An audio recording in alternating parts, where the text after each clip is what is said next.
Silent Conversations / Docsunne here, who's my magnificent, inspirational friend. And we Yeah. are having these weekly inspiring conversations. So welcome, Sunrise. Hey, what's up, good people? I'm so glad we're back.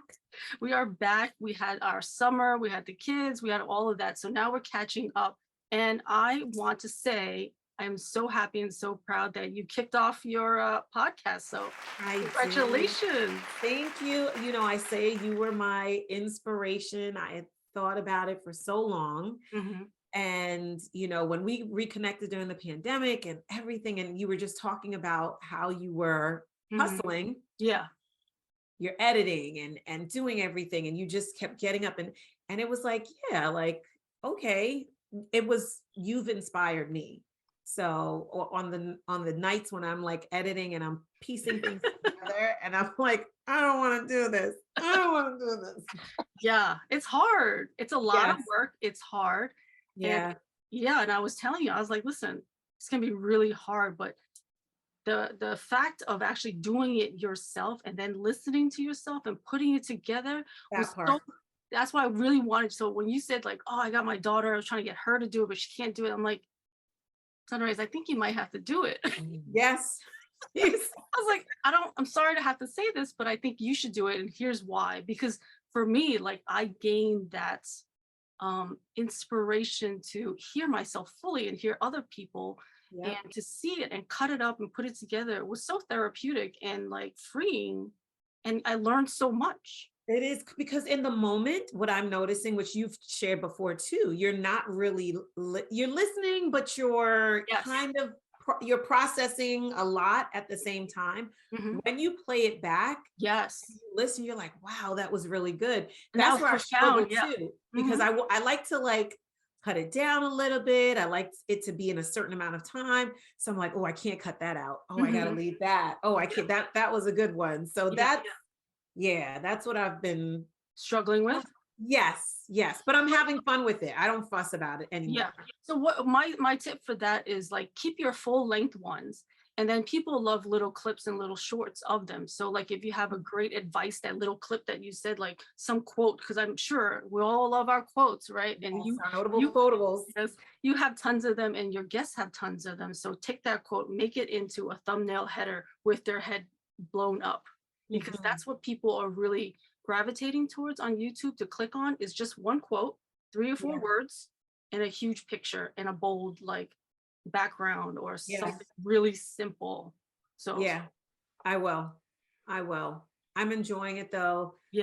I love the conversations. I'm seeing so many themes as every episode, like the common themes around these women who have, you know, gone through something career-wise, health-wise, relationship-wise, like the last episode with my girlfriend from college and the boyfriend, and you know, being in the apartment with him with the other woman showing up and knocking on the door, and to like realize that along the way, she got the tap that was like, this, he's not the one. He's not the one. He's not, but she didn't listen. And then it was until that moment where, you know, someone's banging on the door and she's like, who is that? And he's telling her it's like the delivery, it's like UPS. And she's like, what? Why would UPS be banging on the door like that? Only to go outside, you know, and there's this person out there like, what are you doing? So it's, those are like the themes of journey. It's really a journey. It's really a journey. And I love it. Journey. It's the art of living, and it's hard. It's messy. And, you know, you can be in a pile of shit until you figure it out and grow out of it and be a beautiful flower and butterfly and all of that. Listen, isn't that funny how manure, it smells horrible? But you need to be in shit to, you know, grow. We need struggle. We need shit. We need all of it. And that's the same thing that I found. That's why I say, like, do the edits yourself, because as you edit them, you hear these profound things and you're like, oh, that was a great point. Oh, it's not that you fully missed it. It's just like you said, you don't fully absorb it until you hear it again and you've edited it. And then like, and that's what I said before, where like you start seeing common things, like you'll ask somebody this, they'll have a common answer. And you're like, oh, it starts connecting the dots. What I realized from doing the edits. Oh yeah. I'm enjoying it. I love it. And people are enjoying it. So you know what I've learned too? So many times we hear this trope about, do what you love and it doesn't feel like work and all that Yeah. other stuff. Yeah. I've experienced that in life, but with the podcast, I really enjoy it. Like I enjoy having the conversation. Yes. I enjoy learning about another woman's journey, particularly as it pertains to like her spiritual growth and what's happening. And I do enjoy it. So even with the editing, how it gets frustrating Yeah. sometimes, Yeah. I like it. Yes. I like it. I like it. So thank you, thank you, thank you. I truly believe we all come back into each other's lives for a reason and for a season, right? And the season and the reason you came back, I know it's more than that, but it's definitely, that's one of the reasons. I absolutely love it because those are all the takeaways that I got from it. So that's why I was really like, you got to do it. You got to do it. Because if it worked for me, I mean, worst case, you got some podcasts out, you hate doing it, but then at least it's out there. But if you get some of those things that I got, and it's so freeing. So I'm so happy. And how many podcasts have you gotten out there now? So I have 5 episodes. I drop one a week. And that's my start, mainly because my guests are people that I invite from my heart, right? So if many of them, practically all of them have been women I've known, grew up, girlfriends from like college days, friends that I have now. But I like to move with my heart because I feel like if it's someone that like I'm connected to in a special kind of way, that person is going to connect to the world in a special kind of way, right? Exactly. Like they have a story to tell, or they're going through something in the moment that I think resonates with people. Yeah. And that is, man, you were right. That's all I got to say. You were right. You were right. But see, like everything that you're getting out of it is exactly it. So as I'm listening to you, I'm like, yes, but that's what I get from it too. So when you're like the podcast, I'm like, I love listening to these stories. I love hearing them because and it's actually really, really true about following your heart of who you talk to, because I really realized that some people where I'll see them or they'll refer somebody to me and I'll have a interview with them. But if I don't have that rapport fully with them and a connection with them, you see it on camera. Oh yeah. So you see it on camera and then there's a struggle. So then that struggle is like, it doesn't interpret as well as following your heart and having that connection with those people that you love their stories. So I say this to a lot of my friends who I'm trying to get on. I'm like, listen, you're going through a lot right now. So even if we have a conversation on the phone and you don't want to be on camera, we can even just have cuts of your audio because you are like a mentor to me and your words are inspirational, that I feel like it would be great for this to give those tips and tricks that you give me, that I'm honored to have and have those conversations with you, that I would love to help others and other people would love to get those as well. Yeah. Listen, it's beautiful. Boy, it is really, really beautiful. And I think, like what we're doing here, how we have our conversations every week, it's an opportunity for people to get up off of their behinds and start living, right? Yes. It's like Art and Hustle, DopeChick Spiritual Journey. It's really all about how are we living our lives in a way that every day, even if it's effed up, even if something happens that we don't like, still get on with some pink hair. Yeah, you can like lay down and be like, okay, everything didn't go the way I wanted it to go today, but I'm alive and I lived a little bit that brought me some joy. That's what I'm loving. Yeah, and that's exactly it. I mean, like I'm going through my own struggles, but I'm gonna come here with some pink hair and listen, I'm loving the pink hair. I love it. What made you do it? Like, what was the well, I always in summertime I always like to go blonde because I feel like summer's fun and blonde. And then which is the perfect segue for fall because then I can add a color to the blonde and make it any other color I like. Gotcha. So I knew in the fall after I go fully blonde that I would add a color to it. So I was just using leftover stuff in my house because honestly, everybody, I'm broke. Like I'm a single mom, 2 kids. I'm broke and I do all of my hair myself. I trim it myself. I color it myself. Really? Yeah, all of this is me. Yeah. So all of this is me, and I just using leftover color because I'm trying to be really, really good with my budget to not get into credit card debt. And so I just used a little bit of color and a little bit of conditioner. And I just literally did this in the shower right before I took my shower, put it in for like 2 seconds, washed it off, and it came out this color. It looks beautiful. I love it. It only lasts probably for like a day or two, but who cares? I feel great today. I was just about to say, like, what does it matter? Like, I don't care. But yeah, that's one thing. So like, even when I feel really, really bad, I will put myself together, keep going, and put a nice smile on and keep going. Oh yeah. And it doesn't mean, I think people listening might be like, oh, well, is that Pollyanna-ish? Are you not facing the problem? And I think you can do both at the same time. Yeah. Yeah. I think you can feel funky and messy and like life is piling on you in a really nasty way and still find some type of thing to hold on to. Yeah, which is this podcast. Which is these podcasts. So even though I'm struggling through what I'm going through right now, I still was gifted this podcast idea from it.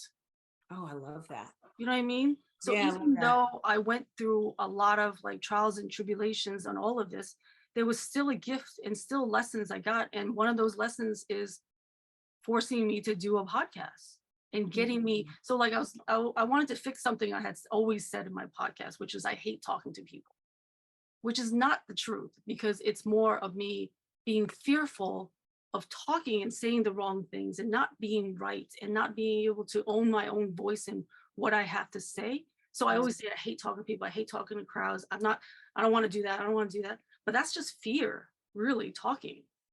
And so I had to force myself and just sit in that fear. Yeah. And do the podcast and be like, I suck, but I'm going to keep doing it. I suck, I'm keep doing it. Yeah, because here's the thing, you're not going to suck forever, number one. Yeah. 10,000 hours, right? Nobody saw a toddler get up the first time and then trip the second time, but like, that toddler sucks. Yeah. Yeah. You're a kid, just give up. Yep. Stay on your knees. Yeah. And crawl for the rest of your life, right? Nobody ever told toddler that, because we recognize that like it's the beginning. Yes. So you're gonna keep falling. You're gonna keep falling until you don't. Yes. And that's really one of the advice I tell people. I really say that to people too, where I'm like, listen, do you get upset with a baby? A baby can't talk, walk, do anything. Like, you can't get mad at them. So just remember, when you say something is hard, it's always going to be hard. Always going to be hard. Always going to be hard. You just have to start and just go through it and learn your lessons and jump in. Like, you don't need to have the whole plan. So that's one of the things I want to eventually do, is help people how to do a podcast. Because like, you would be a perfect one to jump in on that. You did. I mean, listen, well, the first part was you gave me permission to be like, F it. I have this idea.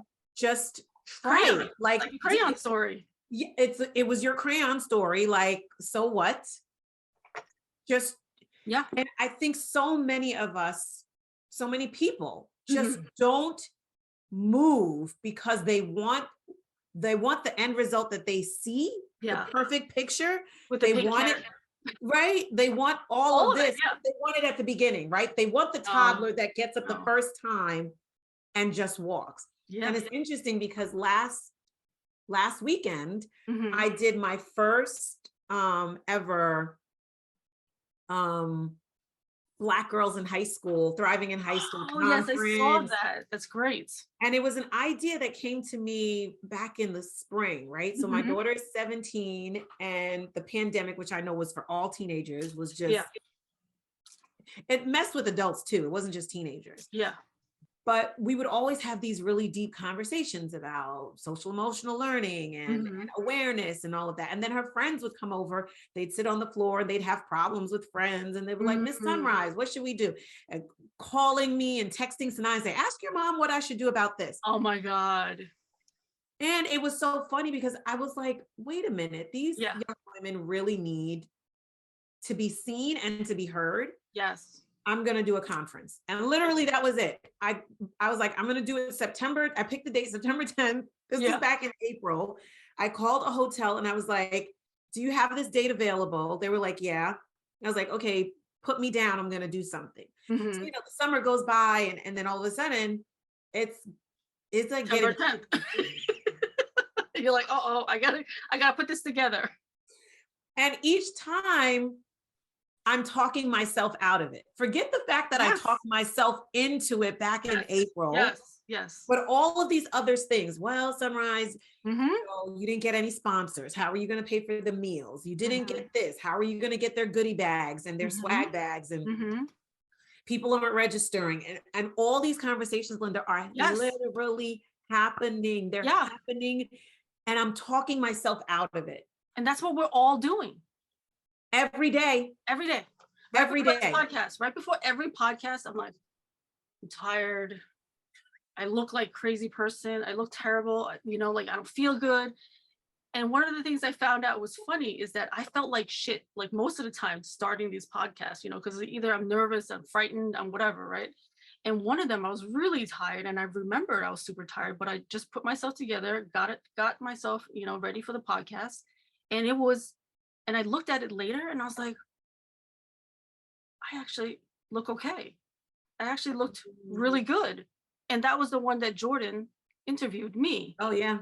And I actually looked fully put together, but maybe half an hour before that, or an hour before that, I just felt so exhausted, tired. And I thought I looked like that on camera, but I didn't. So it's a lie. Oh, it's all a lie. When I tell you it's all a lie, up until the week of, I was like, well, maybe I should just reschedule it. And everyone who's registered, I'll give them a new date. And I have to tell you, I always tell people, trust your intuition, trust your gut, trust your spirit. I say it's my spirit. Yeah. Whatever you call it, I think it's all the same thing. It is all the same thing. We just call it all different names. Different things, just based on the history we have in our brain. Yeah. But for me, it was the spirit. It was like, yeah, no, I told you to do this. Now do it. You can't stop. Because in my mind, I had, it was going to be a whole weekend and it was going to be part slumber party and I was going to have this guest and that guest. And those things weren't shaking up. They weren't shaking up. But this thing in me was like, no, you're not supposed to cancel it. Do it and do it and just scale it back. Yep. Because you're still a toddler. So stop expecting to run a marathon when you're like, this is your first one out. Yeah. For this particular topic and subject area, like you're learning how to walk. Yeah. Complete the task. And when I tell you on Saturday, 20 beautiful young women. Yeah. The whole day, Linda, they gave up their cell phones. I'm getting chills. I love it. Many of them didn't even know each other. And they came into the room. They shared, they bonded, they laughed, they gave each other advice. I love it. I told their parents, because at the end I had their parents come in and I gave them their parents some advice. And I said, today your daughters found a little bit more of themselves. I love it. But the whole thing was I had to get past the icky, oh my God, this is not going to work. Yeah. Just like you, before every podcast. You're going like, this is terrible. It's not going to work.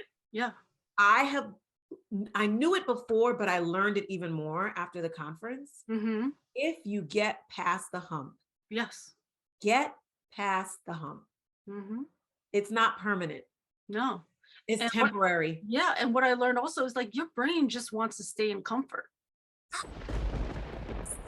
Like it just wants to stay in comfort. So you have to actually push yourself past that. Yes.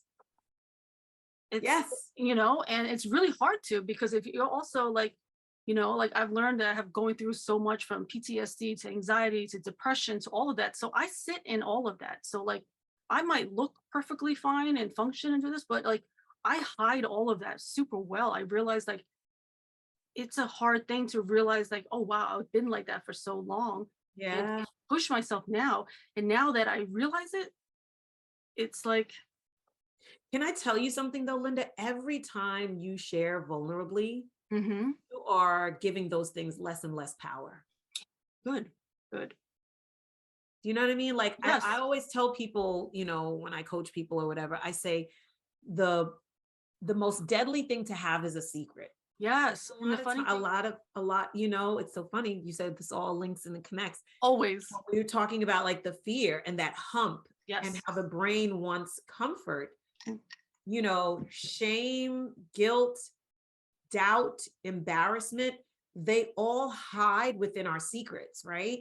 Yes. And our brain will tell us, oh no, don't go over the hump, because if you do, you could fall. We don't know what's over there. We don't know what's over the hump. We don't know what's over there. You could feel embarrassed. Somebody will talk about you. You could feel shame. You won't feel like you're good enough. Yes. And it's always the what ifs, yes. right? Mm-hmm. It's always the what ifs that the secret tells you, but it's not necessarily a fact or true. Yeah, that is exactly it. That's exactly it. Because like, if you think about it, it's funny because back in the days, we're fighting a huge saber-tooth tiger, and we have, fight or flight and all that stuff. So Yes. Since we don't have that, these are the saber-tooth tigers that we're going through daily, that we have to fight through, because that's our huge monster now. And then our mind fully makes it into a bigger monster and bigger fear, and be like, and then it becomes debilitating and people can't get through it, but it's really all of those things that you probably taught your camp and your thing of like, it's insecurity, it's bullies, it's all of this, and how to be able to sit in your own voice, your truth, and just be you, because there's only one of you. No, there's no one else. There's nobody else. You might as well be the best version of you, because you're beautiful. And it's those like vulnerabilities. There's that, coloring outside the lines. It's all of that that makes you the essence of the imperfections. Yeah. And it's like, you're the unique gift, right? So I always say, if we have a unique gift to offer the world, right? To leave our mark, if you're spending time trying to be someone else or something else, you're completely missing the role and responsibility that you have in the world. Yes. Right? It is, it doesn't work. Doesn't work at all. Doesn't work. At all. It doesn't work at all. And it is us literally undoing. Going over the hump is us undoing. Yes. The stories, unlearning a bunch of stuff. Recently I've been telling my daughter, particularly, she's a senior in high school, she's moving on to college. That's a huge transformation. Transition. Yeah. And one of the things I've been telling her is lean into the discomfort. Sometimes life, not even sometimes, a good amount of the time. All the time. Is uncomfortable, right? All the time. All the time. But if you spend your life trying to prevent discomfort, you're always going to be uncomfortable. Yes. Oh, here's a great story. We love stories on these podcasts. Yeah, come on, share it. It's all about these podcasts. So I listened to this other podcast, and this guy gave a story about a place in like the Midwest where in the mountains, bulls and cows live like right next to each other, right? Yeah. And in this field, the bulls and the cows, a huge storm is coming. So instinctually, cows will run away from the storm. But the bull runs towards the storm. Really? Yes. So this is real nature lesson right here. So when the bull goes through, he gets through the struggle and the storms and all of it, but then gets through it faster because he's running towards it, while the cow keeps running away from it. So the length of time that you're running away from the storm and struggle is longer. And then it hits you and knocks you over, as opposed to you putting force into it and just going through it and you're good. That is one of the best examples that I've heard. It's beautiful. I was like, oh, I love that. And I told that to my kids. So every time he says to me, it's hard. I'm like, listen, the bull, here's the bull story. Don't forget the bull story. I'm going to tell my kids about that. That is so good. It's good because it takes away the pressure of us having to make it easy. Yeah. Right? Because I don't know where that happened in our mind somewhere that you have this, and I think part of it is social media, that you look at things and you feel like, oh, it has to be easy, right? Yeah. It has to be perfect the first time out. Right. But I always tell my kids, the people you admire, yeah, the people who you respect, the people who you celebrate, yeah, go back and look at when they first started. Yes, that's why I left my bedroom podcast. Because you need to see how shitty I was. You know, like I was because like I put it up there and people like, oh wow, like they probably wouldn't because they looked bad or they didn't speak well or whatever. But I'm like, but this is my process, so I want to show you the process, even though it's not good. I'm going to show you the process. Yeah, and that's, man, it's the process is actually the point. Yes, not the destination. The process is the point. Yes, but we stay running from the process. We do. So it sounds like, I know I did this summer, and it sounds like you did this summer as well. We were coming over some humps. Oh, I went through a lot of humps. You didn't hear that story. Listen, that's another juicy too for another day. I was just about to say that's for another episode with a little something stronger in our cups. Oh yeah, that's another day. But yeah.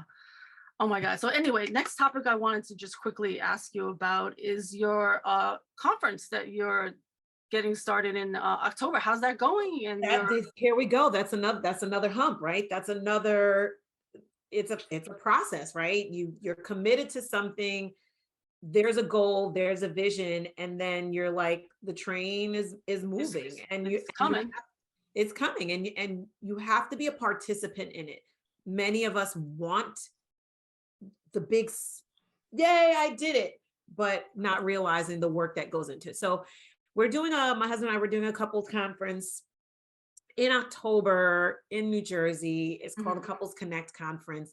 So excited about it because couples often like don't spend time together learning together, right? You know, many times, you know, I've heard a lot of couples, like they'll go out and they'll socialize, but in behind closed doors, their relationship is struggling. Yeah, because they're only giving you the face. So it goes back to what we were just talking about, secrets.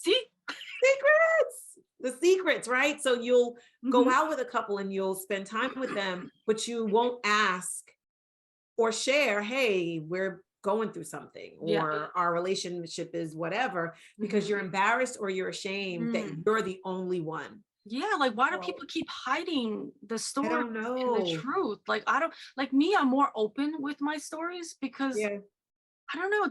To me, it's like, why not? Let's share it. Let's talk. Like, well, I think here's why I think sometimes people don't share about their lives. We as humans are very hard on other people. And I think when you are hard on someone else, you're harder on yourself. Yeah, you're right. So you're right. If you're constantly like, I don't want to say judging, but observing other people's lives, and they should judging. Do this. It is judging. Okay, let's call it what it is. It's judging. There it is. I didn't want to offend any of our viewers, but yes, it's judging. But it is a judgment, because if you added your opinion to it, it's a judgment. It's a judgment. And the bottom line is, you judge other people as hard as you judge yourself. So part of you not wanting to share is because your perception is that someone's going to judge you and your situation as hard as you have judged theirs. You're right. So people don't feel comfortable because not because of their concern about other people, really, it's that part. Yeah, because people are surprised probably how open I am. You know?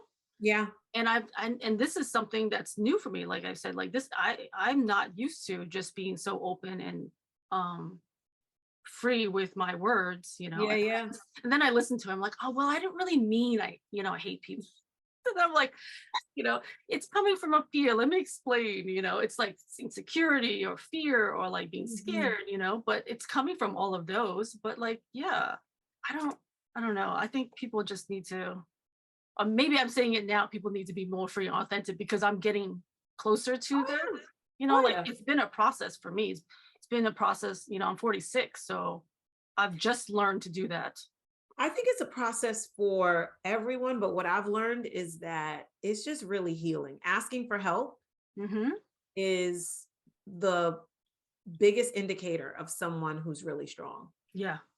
Right? This whole idea like, oh, I don't ask for help and because people might perceive me as weak. No, not asking for help, I perceive as weak. Yeah. Because really smart, mentally smart, strong people are willing to know, I can't do this on my own. Yeah. Yeah. And being vulnerable and to express it, because what I've learned from a lot of these podcasts that I've listened to as well, and stories that I hear, and it's through hearing those stories of someone's struggle that I realize I'm not alone. And if they did and got through it and are speaking about it, I can too. I can too. So which is why when you say like every time you're vulnerable and express something about yourself, you're freeing somebody else. And that's really the purpose of this podcast, is to free myself and free anybody else who's listening. Oh yeah. And man, that is so good. Freedom is really found in our ability to express our truth. Yep. That's and sit in it. People don't want to sit in the truth because it's, ugly, it's uncomfortable, it's making us look bad, but it's the truth. And even that is a perception, because when you say it's making us look bad, we look bad, right? Like even our perception of what it means to look bad, we judge ourselves from a narrative that was given to us that may not even be true. Yes. Right? That if we all agree that everyone is going through something, then we're not alone. And if I look bad, then guess what? Everybody else looks bad too. Yeah. We all look bad. We all out here, ass out looking a fool. Like it's that's really one of my prayers, because I think people, particularly now more than ever, people are really struggling to let go. Yes. Of inauthenticity because they're afraid of what someone's going to say. Yeah. And you literally live in a prison that was created by you. Yes, it's your perception of it that you lived in it. Because like I said before, like starting these podcasts, I think I look terrible. I think I didn't really do that well. And other people will send me messages like, Linda, you did really well. Like, I was like, I felt like I needed, a glass of wine to get through it, and I was sweating and I'm not sure how I'm doing. But they're like, no, you asked good questions. You did really well. And you don't look like you're frantic, how you felt. So it's the complete opposite. You're like, completely lying to yourself of those insecurities and the lies. So, and it was funny. One of the questions that I asked the girls at the conference, well, not just them, everyone who was in the room, I said, they were doing an activity, and I asked them, I said, if I asked you to list all of the things that were wrong with you, was wrong with you, how many of you would be able to like fill up 2 pages? Everybody, me included, raised my hand, right? Because we're almost wired to see the worst. Like how you say you come to the podcast and you're like, you're nitpicking at everything. Oh, I didn't look good. Oh, I didn't feel good. And it's so weird because we are wired to pick out the negative as opposed to wired to seeing what's really good. Yeah. So we have to practice, and we have to really practice being grateful to the positive, because if we're wired to be negative all the time and be scared and be in comfort zone, we have to really meditate and have a mantra every single day to reinforce those positive things.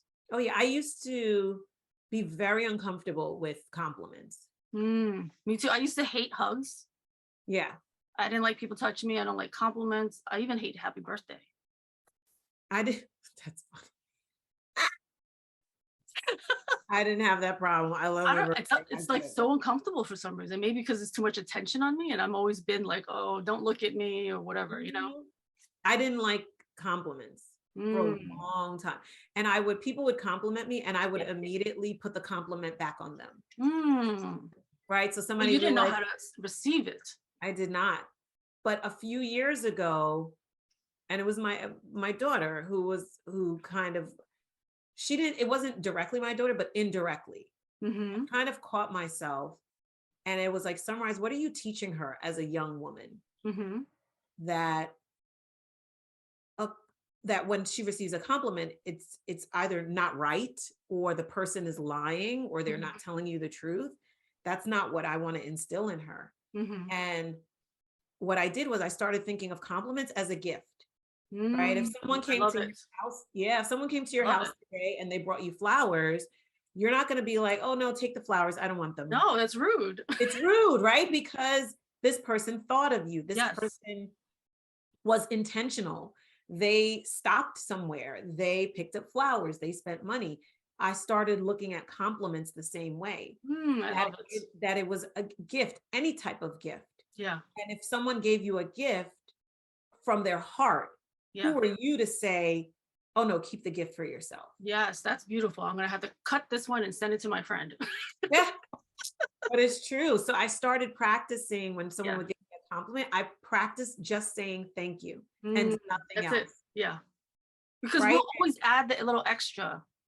Oh, you look good too. And and my hair, it's not a big deal. It's really dirty. We receive that and then go to like immediately like reducing ourselves. Yeah. I just did my makeup myself. It's making ourselves smaller. Yes. No, we need to make ourselves bigger, apparently.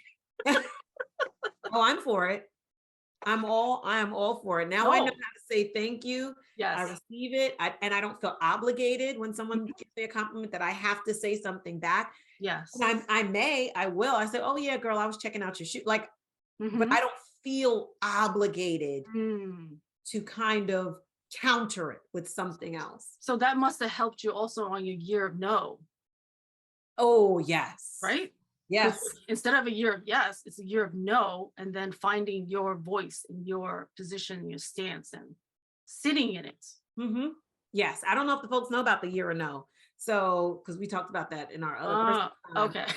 So the year of no that Linda's talking about is I wanted to learn how to stop being a people pleaser and saying yes to everything and everyone, and then being a victim to my yes, right? Being a victim to my yes of, oh man, I'm always doing something for people. I'm always saying yes. I don't want to do it, or I don't want to do it. Yeah. And nobody's there for me. And so at one point I just came to a place where I was like, I get to say no, but I didn't know how, because I only said yes.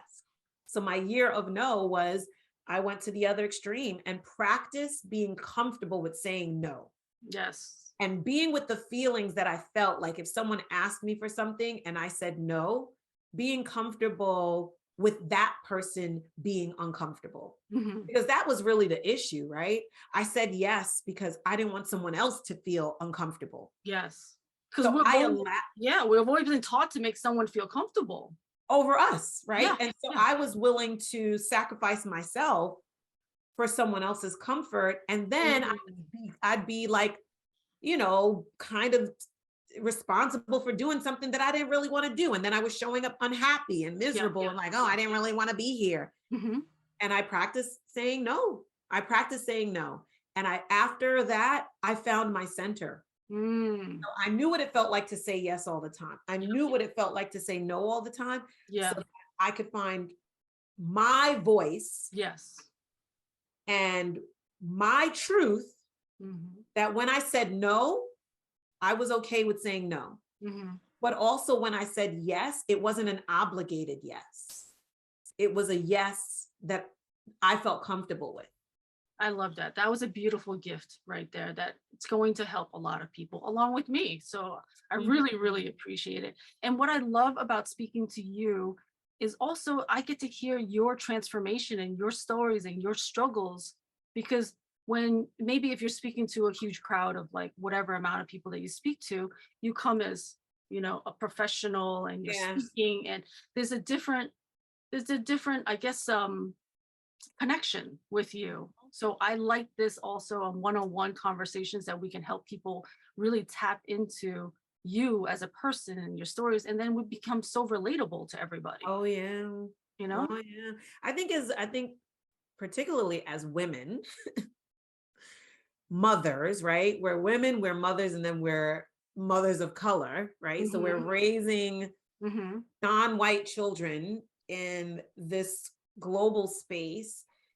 It really, we've made like a lot of emotional, personal, professional, relational sacrifices because society has told us that we've had to. Yes. And I want to just be clear, I'm not saying that white women haven't had to make them, but it's different for women of color. Yeah. And if you don't understand that it's different for women of color, then you need to go speak to a woman of color. And it's also different for immigrants of color. Yeah. Oh, well, you and I, we know that one too. And we have to do a whole nother podcast because I have it on the list. I'm gonna have to share that list with you and be like, listen, let's start adding. That's what we're talking about. This one is what we're talking about. Yeah. So yeah, exactly. We're gonna have to like tap into this again. But thank you so much for joining me here today. It's been a pleasure. And we have all of these gems. So thank you. Oh, my pleasure. Thank you, dear. I'll talk to you soon. Okay. Bye.